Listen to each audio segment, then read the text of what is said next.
Selamat pagi teman-teman dimanapun kalian berada. Saya Muhammad Farin akan membimbing teman-teman semua di dalam materi Sistem dan Struktur Politik Ekonomi Indonesia Masa Orde Baru. Saya harap teman-teman semua sudah siap untuk memulai kegiatan ini. Sedikit penjelasan tentang pengertian masa Orde Baru.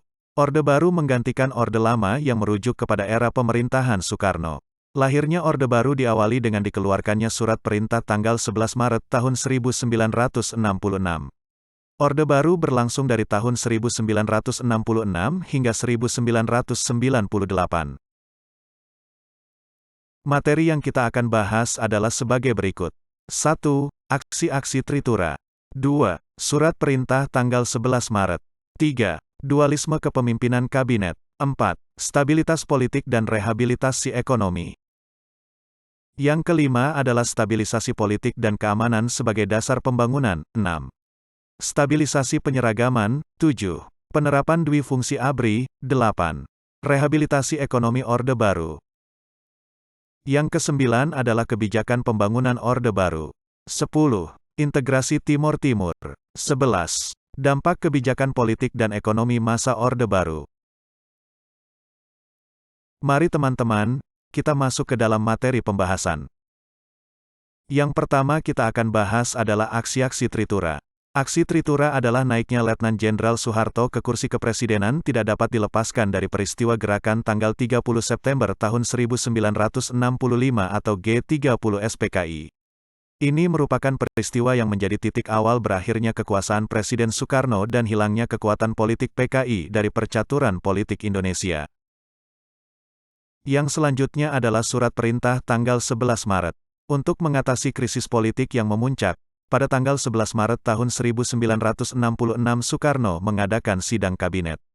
Sidang ini ternyata diboikot oleh para demonstran yang tetap menuntut Presiden Soekarno agar membubarkan PKI, dengan melakukan pengempesan ban-ban mobil pada jalan-jalan yang menuju ke istana. Yang ketiga adalah dualisme kepemimpinan nasional. Memasuki tahun 1966 terlihat gejala krisis kepemimpinan nasional yang mengarah pada dualisme kepemimpinan. Di satu pihak Presiden Soekarno masih menjabat presiden, namun pamornya telah kian merosot. Soekarno dianggap tidak aspiratif terhadap tuntutan masyarakat yang mendesak agar PKI dibubarkan. Hal ini ditambah lagi dengan ditolaknya pidato pertanggungjawabannya hingga 2 kali oleh MPRS. Sementara itu Soeharto setelah mendapat surat perintah 11 Maret dari Presiden Soekarno dan sehari sesudahnya membubarkan PKI, namanya semakin populer. Dalam pemerintahan yang masih dipimpin oleh Soekarno, Soeharto, sebagai pengemban Supersemar, diberi mandat oleh MPRS untuk membentuk kabinet, yang diberi nama Kabinet Ampera. Lalu yang keempat adalah stabilisasi politik dan rehabilitasi ekonomi. Terbentuknya pemerintahan Orde Baru yang diawali dengan keputusan Sidang Istimewa MPRS tanggal 12 Maret tahun 1967 yang menetapkan Jenderal Soeharto sebagai pejabat presiden. Kedudukannya itu semakin kuat setelah pada tanggal 27 Maret tahun 1968, MPRS mengukuhkannya sebagai presiden penuh. Pengukuhan tersebut dapat dijadikan indikator dimulainya kekuasaan Orde Baru. Lalu nomor 5 adalah stabilisasi politik dan keamanan sebagai dasar pembangunan. Orde Baru mencanangkan berbagai konsep dan aktivitas pembangunan nasional yang berorientasi pada kesejahteraan masyarakat. Langkah pertama melaksanakan pembangunan nasional tersebut adalah dengan membentuk Kabinet Pembangunan I pada tanggal 6 Juni tahun 1968. Program Kabinet Pembangunan 1 dikenal dengan sebutan Pancakrida Kabinet Pembangunan, yang berisi 1. Menciptakan stabilitas politik dan ekonomi sebagai syarat mutlak berhasilnya pelaksanaan rencana pembangunan 5 tahun, repelita, dan pemilihan umum, pemilu. 2. Menyusun dan merencanakan repelita 3. Melaksanakan pemilu selambat-lambatnya pada Juli tahun 1971. 4. Mengembalikan ketertiban dan keamanan masyarakat dengan mengikis habis sisa-sisa G30 SPKI dan setiap bentuk rongrongan penyelewengan, serta pengkhianatan terhadap Pancasila dan UUD 1945 dan 5. Melanjutkan penyempurnaan dan pembersihan secara menyeluruh aparatur negara baik di pusat maupun di daerah dari unsur-unsur komunisme. Selanjutnya adalah nomor 6 yaitu adalah stabilitas penyeragaman. Depolitisasi parpol dan ormas juga dilakukan oleh pemerintahan Orde Baru melalui cara penyeragaman ideologis melalui ideologi Pancasila. Dengan alasan Pancasila telah menjadi konsensus nasional, keseragaman dalam pemahaman Pancasila perlu disosialisasikan. Gagasan ini disampaikan oleh Presiden Soeharto pada acara Hari Ulang Tahun ke-25 Universitas Gadjah Mada di Yogyakarta, tanggal 19 Desember tahun 1974. Nomor 7 adalah penerapan Dwifungsi ABRI.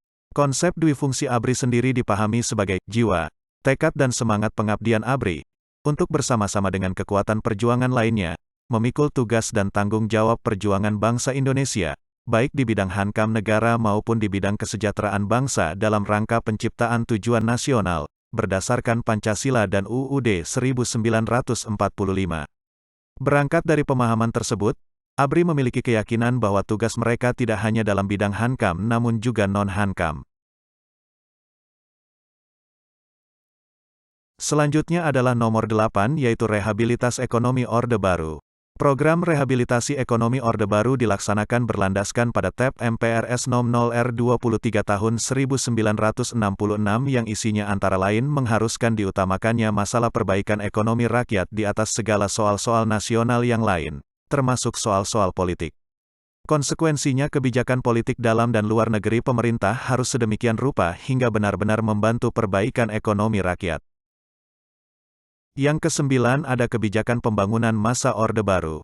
Tujuan perjuangan Orde Baru adalah menegakkan tata kehidupan bernegara yang didasarkan atas kemurnian pelaksanaan Pancasila dan Undang-Undang Dasar 1945. Sejalan dengan tujuan tersebut, maka ketika kondisi politik bangsa Indonesia mulai stabil untuk melaksanakan amanat masyarakat, maka pemerintah mencanangkan pembangunan nasional yang diupayakan melalui program pembangunan jangka pendek dan pembangunan jangka panjang. Oleh karena itu, sejak pembangunan 5 tahun tahap 3 pada tanggal 1 April tahun 1979 sampai tanggal 31 Maret tahun 1984 maka pemerintahan Orde Baru menetapkan 8 jalur pemerataan, yaitu 1. Pemerataan pemenuhan kebutuhan pokok rakyat, khususnya pangan, sandang, dan perumahan. 2. Pemerataan kesempatan memperoleh pendidikan dan pelayanan kesehatan. 3. Pemerataan pembagian pendapatan. 4. Pemerataan kesempatan kerja. 5. Pemerataan kesempatan berusaha. 6. Pemerataan kesempatan berpartisipasi dalam pembangunan, khususnya bagi generasi muda dan kaum wanita. 7. Pemerataan penyebaran pembangunan di seluruh wilayah tanah air. Dan 8. Pemerataan kesempatan memperoleh keadilan. Yang ke-10 merupakan gerakan pengintegrasian Timor Timur. Integrasi Timor Timur ke dalam wilayah Indonesia tidak terlepas dari situasi politik internasional saat itu, yaitu Perang Dingin di mana konstelasi geopolitik kawasan Asia Tenggara saat itu terjadi perebutan pengaruh dua blok yang sedang bersaing yaitu Blok Barat, Amerika Serikat, dan Blok Timur, Uni Soviet. Dampak kebijakan politik dan ekonomi masa Orde Baru. Pendekatan keamanan yang diterapkan oleh pemerintah Orde Baru dalam menegakkan stabilisasi nasional secara umum memang berhasil menciptakan suasana aman bagi masyarakat Indonesia. Pembangunan ekonomi pun berjalan baik dengan pertumbuhan ekonomi yang tinggi karena setiap program pembangunan pemerintah terencana dengan baik dan hasilnya dapat terlihat secara konkret. Akhirnya kita di penghujung materi. Jika ada saran dan masukan teman-teman bisa langsung katakan kepada saya. Jika ada kurangnya saya minta maaf. Jika ada lebihnya tidak usah dikembalikan karena saya orang yang ikhlas. Saya Muhammad Farin selaku pembuat materi mohon undur diri. Hidup kesepian tanpa kekasih. Cukup sekian dan terima kasih.